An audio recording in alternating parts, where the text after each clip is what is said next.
मीठे बच्चे, तुम्हारे मुख से कभी भी हे ईश्वर, हे बाबा शब्द नहीं निकलना चाहिए। यह तो भक्ति मार्ग की प्रैक्टिस है। प्रश्न, तुम बच्चे सफेद ड्रेस पसंद क्यों करते हो? यह किस बात का प्रतीक है? उत्तर, अभी तुम इस पुरानी दुनिया से जीते जी मर चुके हो, इसलिए तुम्हें सफेद ड्रेस पसंद है।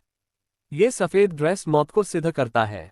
जब कोई मरता है तो उस पर भी सफेद कपड़ा डालते हैं। तुम बच्चे भी अभी मरजीवा बने हो। ओम शांति। रूहानी बाप बैठ बच्चों को समझाते हैं। रूहानी अक्षर न कह, सिर्फ बाप कहें तो भी ठीक है। बाप बैठ बच्चों को समझाते हैं। सब अपने को भाई भाई तो कहते ही हैं, तो बाप बैठ समझाते हैं बच्चों को। सभी को तो नहीं समझाते होंगे, सब अपने को भाई भाई कहते ही हैं।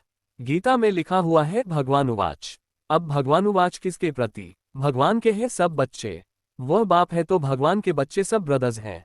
भगवान ने ही समझाया होगा, राजयोग सिखाया होगा। अभी तुम्हारी बुद्धि का ताला खुला हुआ है। दुनिया में और किसी के भी ऐसे ख्यालात नहीं चल सकते। जिन जिन को संदेश मिलता जाएगा वह स्कूल में आते जाएंगे, पढ़ते जाएंगे, समझेंगे। प्रदर्शनी तो देखी, अब जाकर कुछ ज्यादा सुने। पहली पहली मुख्य बात है ज्ञान का सागर पतित पावन गीता ज्ञान दाता शिव भगवानुवाच। पहले पहले उनको ये पता पड़े कि इन्हों को सिखलाने वाला अथवा समझाने वाला कौन है। वह सुप्रीम सोल ज्ञान का सागर निराकार है। वह तो है ही सत्य, ट्रूथ। वह सत्य ही बताएंगे, फिर उसमें और कोई प्रश्न उठ नहीं सकता। पहले पहले तो इस पर समझाना है। हमको परमपिता परमात्मा ब्रह्मा द्वारा राजयोग सिखलाते हैं। ये राजाई पद है, जिसको निश्चय हो जाएगा कि जो सबका बाप है वो पारलौकिक बाप बैठ समझाते हैं, वही सबसे बड़ी अथॉरिटी है। तो फिर दूसरा कोई प्रश्न उठ ही नहीं सकता। वह है पतित पावन। तो जब वह यहाँ आते हैं तो जरूर अपने टाइम पर आते होंगे, तुम देखते भी हो।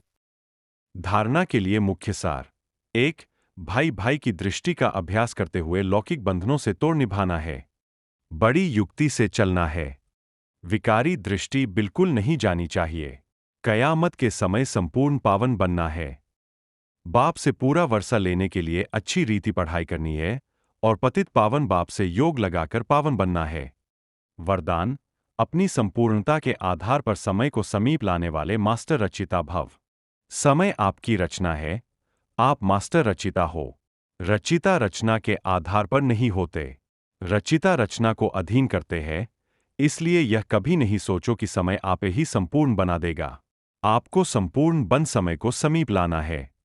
वैसे कोई भी विघ्न आता है तो समय प्रमाण जाएगा जरूर लेकी।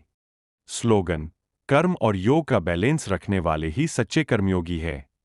अव्यक्त इशारे, इस अव्यक्ति मास में बंधन मुक्त रह जीवन मुक्त स्थिति का अनुभव करो जब तक कर्मेंद्रियों का आधार